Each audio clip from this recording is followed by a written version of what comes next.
Црн густ чад се издига над депонијата Дрисла, а непријатната миризба се шири наоколу. Пожарот кој избувна попладне во моментот е под контрола и според надлежните нема опасност да се прошири надвор од депонијата. Пожарникарите интервенираа со повеќе од 10 возила и успеа да спречат огнот да ја зафати околната шума. Но гаснењето на вакви пожари е сложен процес, бидејќи во внатрешноста на депонијата се создаваат запаливи гасови што отежнуваат интервенцијата. Со самото пристигнување на лице место беше увидено дека станува збор за посериозен пожар од поголеми размери.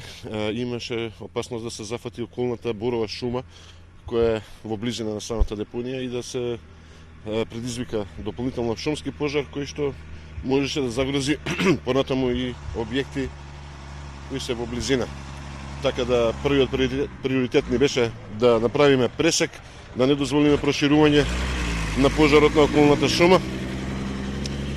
За таа цел побаравме помош и од Дирекцијата за заштита и спасување од еден авион на ДЗС кој што за жал немаше услови да интервенира. Од институциите не исклучуваат можноста дека пожарот бил намерно подметнат. Пред една недела голем пожар имаше во дивата депонија Вардариште, кој предизвика револт кај граѓаните. Тие излегоа на протести и побараа конечно решение за проблемот.